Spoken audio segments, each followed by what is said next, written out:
இந்தியாவில் உள்ள விவசாயிகளுக்கு தொடர்ந்து ஏமாற்றம் அளிக்கும் மத்திய அரசின் நிதிநிலை அறிக்கை குறித்து விரிவாக விளக்குகிறது இந்த செய்தி தொகுப்பு.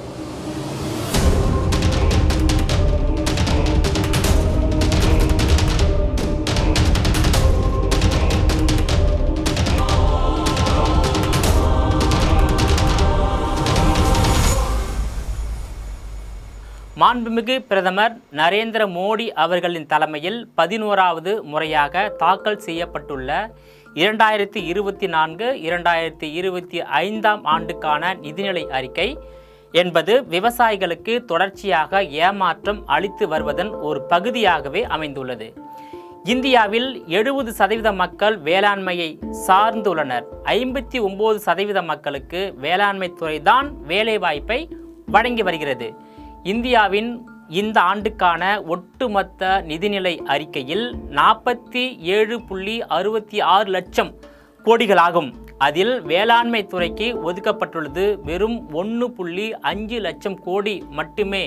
அதாவது மொத்த ஒதுக்கீட்டில் 2.78% மட்டுமே ஆகும். தொடர்ச்சியாக மத்தியில் ஆளும் பாஜக அரசு வேளாண் துறைக்கும் விவசாயிகளுக்கும் ஒதுக்கும் தொகை என்பது மிக மிக குறைவாக இருந்து வருகிறது. இந்த நிதிநிலை அறிக்கையிலும் அது தொடர்ந்து உள்ளது விவசாயிகள் மத்தியில் மிகப்பெரிய ஒரு வேதனையை ஏற்படுத்தியுள்ளது.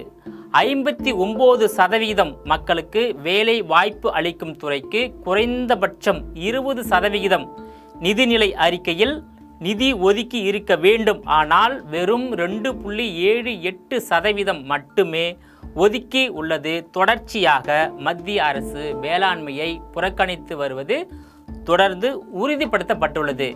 2 ஆண்டுகளில் 1 கோடி விவசாயிகளுக்கு இயற்கை வேளாண்மை குறித்த பயிற்சி அளிக்கப்படும் என்பது வரவேற்கக்கூடிய அறிவிப்பாக இருந்தாலும் நடைமுறைப்படுத்த வேண்டும்.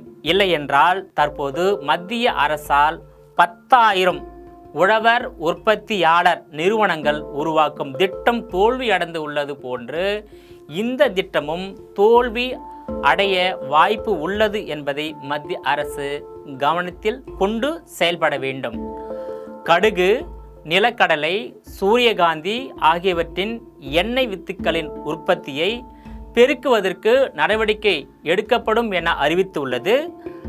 நம்ப தகுந்ததாக இல்லை என்றும் வரி இல்லாமல் வெளிநாட்டு பாமாயிலை இறக்குமதி செய்வதற்கு அனுமதி கொடுத்துவிட்டு இந்திய எண்ணெய் வித்துக்களை புறக்கணிப்பது தொடர்ச்சியாக நடந்து கொண்டிருப்பது விவசாயிகள் மத்தியில் அதிருப்தியை ஏற்படுத்தி உள்ளது. குறிப்பாக கடுகு, நிலக்கடலை, சூரியகாந்தி, தேங்காய் வித்துக்களுக்கு தேங்காயை தவிர கொள்முதல் திட்டம் கிடையாது.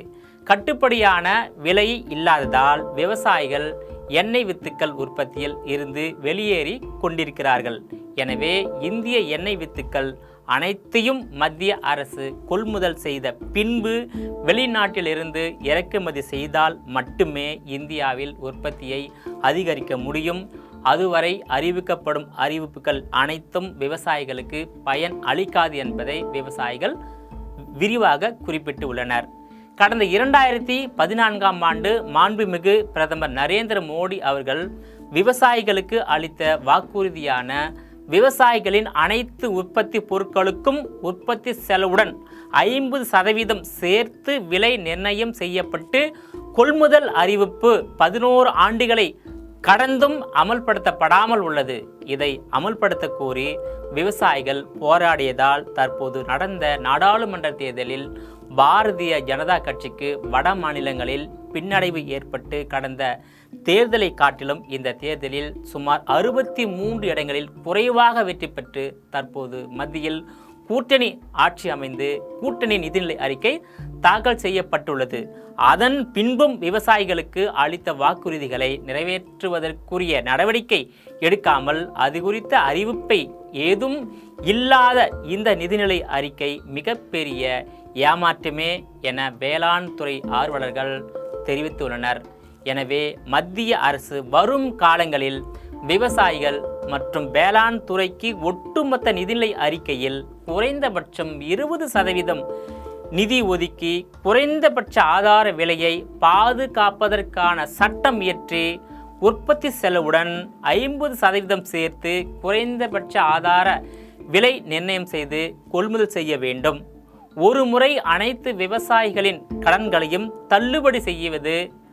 இந்தியா முழுவதும் உழவர்களுக்கு வேளாண் மின்சாரத்தை 100% மானியத்தில் வழங்க வேண்டும்.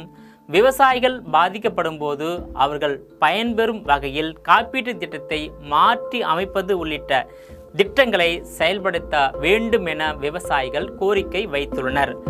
விவசாயிகள் முன்வைத்த கோரிக்கைகள் எதுவுமே இடம்பெறாத இந்த நிதிநிலை அறிக்கை தொடர்ச்சியான ஏமாற்றத்தின் ஒரு பகுதி என்பது குறிப்பிடத்தக்கது.